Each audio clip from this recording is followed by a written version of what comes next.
بسا اوقات بہت سی محنتوں کا نتیجہ انسان دیکھتا ہے کہ ضائع چلا گیا. میں نے 10 سال محنت کی، حاصل کوئی نہیں نکلا. یہ ثمرات کیا ہیں؟ محنتوں کے ثمرات کا ضیاع. کوشش آپ نے کی، قسمت کی خوبی دیکھی ہے، ٹوٹی کہاں کمن، 2-4 ہاتھ جب کے لبے بام رہ گئے.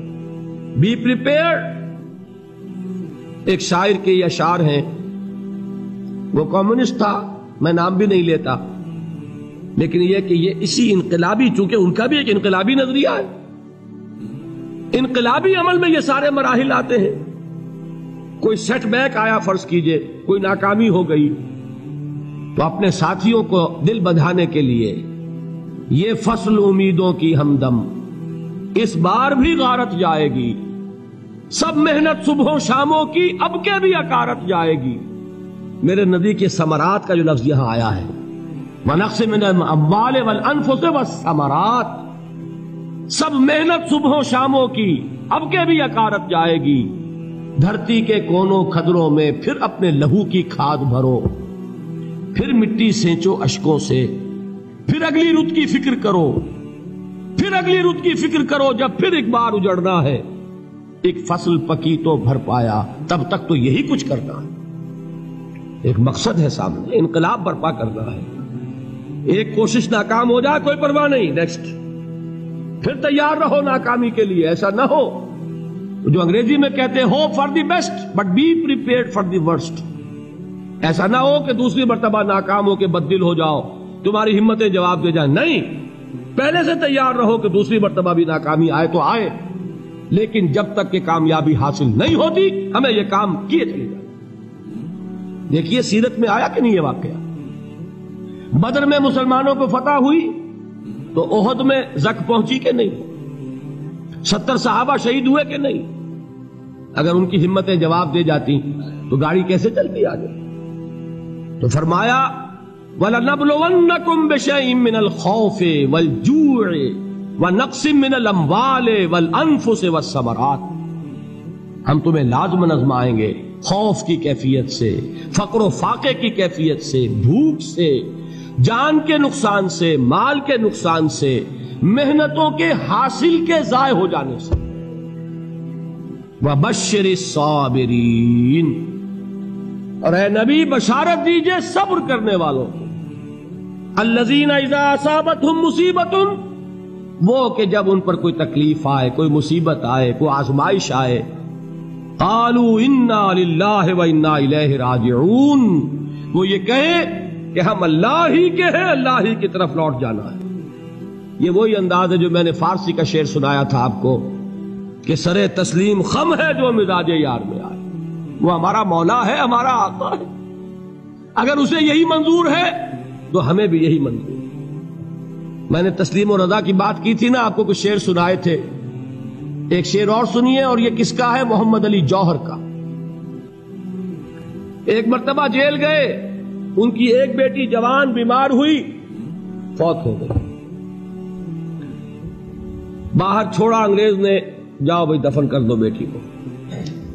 دوسری مرتبہ جیل گئے، دوسری جوان بیٹی اسی مرض میں مبتلا ہوئی. اب یہ جیل میں ہے، خبر پہنچی کہ دوسری بیٹی کے اوپر بھی اسی مرض کا حملہ ہوا ہے. ایک نظم لکھی ہے جس کا آخری شعر یہ ہے، تیری صحت ہمیں منظور ہے لیکن اس کو نہیں منظور تو پھر ہم کو بھی منظور نہیں.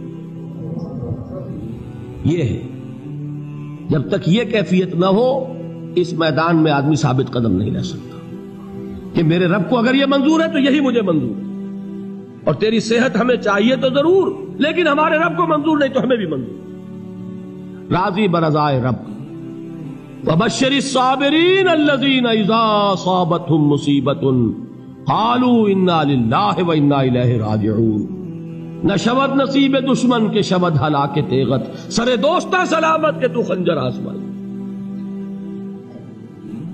اولئک علیہم صلوات من ربہم ورحمہ، یہی ہے وہ لوگ جن پر ان کے رب کی طرف سے عنایتیں ہیں اور رحمتیں ہیں. وَأُولَئِكَ هُمُ الْمُهْتَدُونَ، اور یہی ہے وہ لوگ جو کامیاب ہونے والے ہیں، ہدایت پانے والے، ہدایت یافتہ. اسی سورہ بقرہ میں ذرا آگے چل کر، یہ تو ہے 20واں رکوع، 19واں رکوع 21ویں رکوع کی پہلی آیت ہے لیس البر ان تولوا وجوہکم قبل المشرق والمغرب ولکن البر من آمن باللہ والیوم الآخر والملائکۃ والکتاب والنبیین وآتى المال على حبه ذوي القربى واليتامى والمساكين وابن السبيل والسائلين وفي الرقاب وأقام الصلاة وآتى الزكاة والموفون بعهدهم إذا عاهدوا والصابرين في البأساء والضراء وحين البأس۔ اب یہ آیت جو ہے سورۃ العصر میں جو مضامین آئے تھے سارے اس میں موجود ہیں۔ وہاں ایمان کا لفظ آیا، یہاں 5 ایمانیات کی تفصیل آ گئی، اعمال کی تفصیل آئی، اور آخری بات وہاں کیا ہے وَتَوَاصَوْا بِالصَّبْرِ، اور یہاں کیا ہے وَالصَّابِرِينَ فِي الْبَأْسَاءِ وَالضَّرَّاءِ وَحِينَ الْبَأْسِ، اور صبر کرنے والے، اصل نیکی ان کی ہے جو صبر کریں، کس میں؟ جنگ کے وقت، ذرائے، بأسائے، بأسا کہتے ہیں فقر اور فاقہ، واحد آئے گا باس تو اس کے معنی جنگ، اور باسا جمع میں آئے گا تو فاقہ، فقر، بھوک، اور ذرائے جسمانی تکلیف، ضرر، جسمانی تکلیفوں میں صبر کرنے والے، فقر اور فاقے میں صبر کرنے والے، اور جنگ کے وقت صبر کرنے والے، اولئک الذین صدقوا واولئک هم المتقون، یہ ہیں وہ لوگ جو صبر کرنے والے ہیں، یہ ہیں جو سچے ہیں، جو اپنے دعوے میں نیکی کے اور ایمان کے صادق ہیں، اور یہی وہ لوگ ہیں جو متقی ہیں۔ اگلی سورت ہے سورہ آل عمران، اس میں 2 لفظ آئے ہیں، آخری آیت یا ایھا الذین آمنوا اصبروا وصابروا ورابطوا واتقوا اللہ لعلکم تفلحون۔ دیکھیے یہاں صبر اور صابر، جو تعلق جہد اور جہاد کا ہے وہی ہے صبر اور مصابرت۔ صبر ایک طرفہ عمل ہے، آپ جھیل رہے ہیں، برداشت کر رہے ہیں، صبر علی المعصیہ، صبر علی الطاعہ، صبر علی الابتلاء، یہ سب کیا ہے؟ صبر۔ اور مصابرت کیا ہے؟ صبر کا صبر سے مقابلہ۔ یہ سورہ آل عمران، اب وقت نہیں ہے میں آپ کو سناتا اللہ تعالیٰ نے کیسے کیسے مسلمانوں سے کہا، مسلمانوں تمہیں زک پہنچی ہے تو انہیں بھی تو پہنچی تھی، ان کے 70 نہیں مارے گئے تھے بدر میں، ان کے حوصلے جو ہیں وہ تو پست نہیں ہوئے، وہ اگلے سال آ گئے تم پر چڑھائی کر کے، تم کیوں اتنا برا مان رہے ہو؟ تمہارے دل اتنے زخمی کیوں ہو گئے؟ تمہیں تکلیف پہنچتی ہے تو انہیں بھی پہنچتی ہے۔ اپنی غیرت جو ہے ہمیں ذرا اس کا جائزہ لینا چاہیے۔ لوگ باطل نظریات کے لیے کتنی قربانیاں دے رہے ہیں، لوگ باطل چیزوں کے فروغ کے لیے کتنی محنتیں کر رہے ہیں۔ جیسا کہ میں نے ابھی کہا تھا، اسی غیرت کو چیلنج کرنے کے لیے، ذرا آپ کی حمیت دینی کو جوش دلانے کے لیے، قادیانی نوجوان کتنی تعداد میں اپنے آپ کو دین کے لیے وقف کرتا ہے، اور آپ کتنے نوجوان ہیں جو اپنے آپ کو دین کے لیے وقف کرتے ہیں، اور ہوں وہ کھاتے پیتے گھرانوں کے لوگ۔ یہ نہیں ہے کہ اگر کوئی اور کام نہیں کر سکتا تو پھر یہ ہے کہ وہ دین کے کام میں لگ جائے۔ باصلاحیت لوگ، کھاتے پیتے لوگ، ذہنی استعداد رکھنے والے لوگ، اونچے گھرانوں کے لوگ، وہ وقف کریں اپنے آپ کو دین کے لیے۔ اس کے بغیر کیسے باہر آ جائے گی، کیسے رونق آ جائے گی؟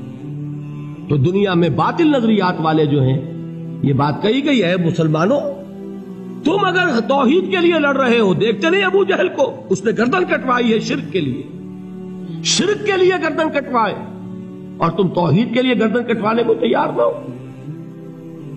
اس نے گردن کٹوائی کہ نہیں کٹوائی؟ اور کس طرح کٹوائی ہے؟ کیونکہ بڑا متکبر قسم کا، فرعون قسم کا شخص تھا، جب گردن کاٹنے لگے تو کہتا ہے ذرا نیچے سے کاٹنا، تاکہ جب تم نیزے کے اوپر چڑھاؤ میرے سر کو تو اونچا نظر آئے، معلوم ہو سردار کا سر۔ وہ بدبخت مرتے ہوئے بھی جو اس کی کیفیت تھی نا، اس کو ذہن میں رکھیے۔ تو یہ اس لوگوں نے قربانیاں دی، جانیں دی، تو فرمایا اگر تم ان سے زیادہ قربانی نہیں دو گے، یہ نوٹ کر لیجئے اس کو، مجرد اگر حق کو غالب کرنا اللہ کے ذمے ہو تو آنے واحد میں غالب کر دے گا، تمہیں تکلیف ہی دینے کی ضرورت نہیں۔ سمجھ رہے؟ کیا اللہ کے مقابلے میں کوئی باطل کی طاقت ٹھہر سکتی ہے؟ یہ تمہارے ایمان کا امتحان ہے، یہ تمہارے خلوص کی آزمائش ہے، یہ تمہارے امتحان کا ثبوت درکار ہے کہ اللہ تعالیٰ دیکھنا چاہتا ہے تم اس کے لیے اپنی جانیں قربان کرنے کو تیار ہو کہ نہیں، تم اس کے لیے تن من دھن لگانے کو تیار ہو کہ نہیں۔